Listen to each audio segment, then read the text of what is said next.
اور آپ نے کارکنان سے مار بھی کھانی ہے. مجھے نہیں پتا اگلے سال اس کو کوئی میڈل مل جائے تو میں کچھ نہیں کہہ سکتا، لیکن پھر بھی ان کا یہ رویہ مناسب نہیں تھا. بہرحال جس حساب سے ان کو آنر گالیاں پڑی وہ بھی تاریخ میں ہسٹری کے اندر یاد رکھی جائیں گی. پھر ہر ایک نے پھر اپنا پورا کارکنوں نے اپنا اپنا حصہ ضرور ڈالا جی. اچھا جی، اس کے ساتھ کچھ اور چیزیں بھی ہوئی فوراً ہی نا. ابھی میں اس واقعے کو آپ کو بتاتا ہوں. فوراً ہی جب ادھر پریس کانفرنس بھی ہو رہی تھی تو ساتھ ہی علیمہ خان صاحب نے اس چیز کو کنڈیم کیا. انہوں نے کہا ہم عمران خان صاحب کا پیغام پہنچانا ہماری ذمہ داری ہے، ہم صرف پیغام پہنچانا چاہ رہے ہیں، ہمیں اس پر فوکس رکھنا چاہیے. ایسے لوگ جن کو خاص تنگ کرنے کے لیے یہاں بھیجا گیا ہے، ان کو جذباتیوں کا جواب دینے کا کوئی فائدہ نہیں ہے. آپ ان کو جذباتیوں کے جواب دیں. انہوں نے بار بار بولا، انہوں نے کہا مجھے پتا تھا کہ آج کے دن بھی انہوں نے یہ کرنا ہے، ہمارے پاس یہ اطلاع تھی کہ آج کے دن بھی کچھ لوگوں کو، شرارتی لوگوں کو اس پہ لگایا جائے گا، وہ مشتعل کریں گے، ہماری پریس کانفرنس خراب کریں گے، ہمیں ذلیل کرنے کی کوشش کریں گے. یہ سب کچھ ہے، سب کچھ ہے. بہرحال میں کہتا ہوں طیب بلوچ صاحب کہ اب بلوچ کارڈ تک میں چلی گئی. اب بلوچ تو اتنے حیرت مند ہوتے ہیں یار، 70 سال کی بوڑھی عورت سے اتنی بدتمیزی، گالی تک دے دی آپ نے، پریس کانفرنس سے پہلے سوال کر دیا. نہیں، یہ کسی طور بھی صحافت کے مارنا اپنی جگہ پہ میں کنڈیم کرتا ہوں، مگر صحافت کی کسی اصول میں بھی نہیں ہے کہ پریس کانفرنس جی وہ بھی شروع کر چکے ہوں. کہتے ہیں پہلے آپ مجھ سے معافی مانگ لو. واہ بھائی، انہوں نے کہا میں آپ سے آپ کے سوال کا جواب دیتی ہوں، پہلے بھی پریس کانفرنس ہوتا ہے. مگر نہیں جناب، انہوں نے کہا آپ کی اوقات کیا ہے. تو پھر ایسے تو میرا خیال ہے صحافت کے پیشے کو گالی دینے کے مترادف ہے. ٹھیک ہے، تو پھر کیا کریں گے؟ یہ اتنی کوئی سول سوسائٹی تو ہے نہیں.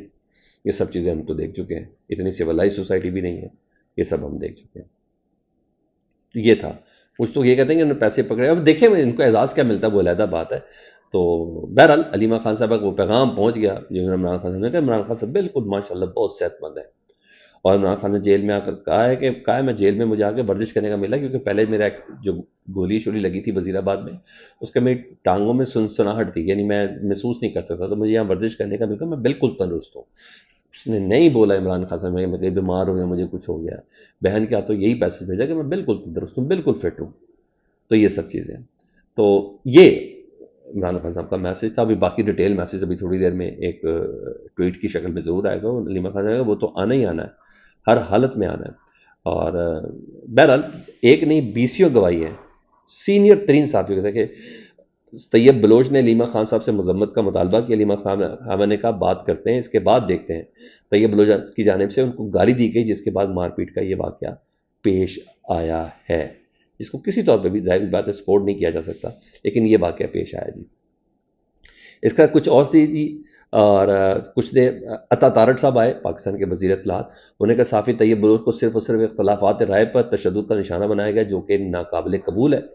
سخت کارروائی عمل میں لائی جائے گی. ٹھیک ہے، ان افراد کے خلاف جب دلیل نہ ہو تو تشدد کا راستہ اختیار کیا جاتا ہے، یہ کہا گیا جی. اور پھر علیمہ خان صاحب نے کہا کہ ہمیں پتہ تھا خواتین کو اٹیک کرنے اور 3-4 لوگ بھیجے جائیں گے. جو واقعہ ہوا ہے یہ ہونا نہیں چاہیے تھا، لوگوں کو جذباتی نہیں ہونا چاہیے. انہوں نے مسلسل کنڈیمڈ کیا. لوگوں نے یہاں تک کہ بلوچ خاتون کی عزت کے لیے اپنی جان دے دیتا ہے، مگر یہ بلوچ تو اپنی ماں کی عمر کی خاتون سے کہتا ہے کہ آپ ہوتی کون ہے، آپ کی حیثیت کیا ہے. یہ کوئی طرز صحافت نہیں ہے. بہرحال 10 ستمبر تک کے لیے ملتوی ہوگی یہ سماعت، اور یہ سب ہوا ہے. آخر میں ایک اور 2 خبریں اور بھی ہیں نا. بلاول بھٹو صاحب نے بھی اس واقعے کی مذمت کی ہے. انہوں نے کہا ڈیالہ جیل کے بعد تحریک انصاف کے کارکنوں کا صحافیوں پر تشدد سخت مذمت کرتا ہوں. صحافی طیب بلوچ پر تحریک انصاف کے کارکنوں کے تشدد سخت الفاظ میں مذمت. یہ وہی ہیں بلاول بھٹو. جب وہ آئے تھے تو پھر آپ کو پتہ انہوں نے پورا زمینہ پڑا تھا بلاول بھٹو صاحب کی شان میں. تو بہرحال جو دھمکی ہے کہ ہم پی ٹی آئی کو کور نہیں کریں گے، تو بھائی پہلے کون سی کوریج کرتے تھا میڈیا؟ پابندی تو آلریڈی ہے، اور پہلی پابندی ہے، پھر اور لگا دیں تو بس چیزیں مزید مشکوک ہو جائیں گی. اور کیا ہوگا؟ پھر پیغام جس طریقے سے پہنچ رہا ہے تو وہ تو پہنچے گا. پہلے کون سے تمام چینلز دکھاتے ہیں. تو یہ تمام چیزیں. اچھا، ادھر دوسری 2 چیزیں اور بھی ہیں.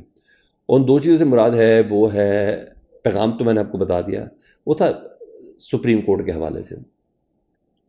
جس پیغام کو روکنے کی کوشش کرتے وہ تو تھا. سپریم کورٹ میں آج کیا ہوا جی؟ سپریم کورٹ میں صبح آپ کو پتا چیف جسٹس صاحب باقاعدہ طور پر خطاب کر رہے تھے، اور جب انہوں نے خطاب کیا تو سوائے ایک چیز کے منصور علی شاہ صاحب کی باقی کسی بات کا انہوں نے جواب نہیں دیا، وہ بھی چھٹیوں کے حوالے سے. لیکن اس کے آگے پوزیشن کچھ اور ہو گئی. اجلاس کے بعد، یعنی یہ تو ایک گیٹ ٹوگیدر تھا، جوڈیشل کانفرنس تھی، اس کے بعد فل کورٹ کا اجلاس تھا. اس فل کورٹ اجلاس میں 4 جج نہیں بیٹھے، اور بلکہ انہوں نے خط لکھ دیا جس میں جسٹس منصور علی شاہ صاحب، جسٹس منیب اختر، جسٹس عائشہ ملک اور جسٹس عطن من اللہ did not attend the full court، یہ بلکہ بیک ڈور سے گئے ہیں. اس کے بعد میٹنگ صرف 35 منٹ رہی ہے. اسلام آباد ہائی کورٹ کی بھی 35 منٹ تھی، کسی سے کچھ نہیں پوچھا گیا. اور یہاں بھی 25 ججز تھے، میرے خیال ہے کوئی ایک 1.5 منٹ بھی نہیں ملا ہوا. تو جو لکھ کے دیا گا سب نے اس کو کہا اوکے اوکے کر کے آگے بات چلی گئی. تو کہیں کوئی بات ایسی نہیں ہوئی. تقریباً 25 منٹ تک یہ اجلاس جاری رہا تھا. تو آج سپریم کورٹ سے بھی کچھ نہیں ہو. تو 156واں یہ فل کورٹ اجلاس تھا. اعلامیے میں 4 ججز کا ذکر تک نہیں کیا گیا جنہوں نے اس اجلاس کا بائیکاٹ کیا. اور سپریم کورٹ فیس میں اضافے کا فیصلہ مؤخر کیا گیا. رولز کمیٹی کی سفارشات کا اجازہ لے کر منظوری فل کورٹ دے گی. طے پائے کہ رولز فل کورٹ کی منظوری سے مشروط ہوں گے، جہاں ضروری ہوگا رولز میں ترمیم کی جائے گی. بہرحال 4 ججز نے شدید تحفظات کا اظہار کیا ہے اور خط لکھا ہے کہ سپریم کورٹ رول سرکولیشن کے ذریعے منظور کرنے پر ہم تحفظات کا اظہار کرتے ہیں. تو آج a bad day for Pakistan again, اور پاکستان کے امپریشن کے حوالے سے ایک بیڈ ڈے تھا. اور سپریم کورٹ بھی کوئی اتنی خاص آج عزت سمیٹ نہیں سکا، مجھے ایسا ہی لگتا ہے. اپنا بہت زیادہ خیال رکھیں. اللہم صلی علی محمد و آل محمد.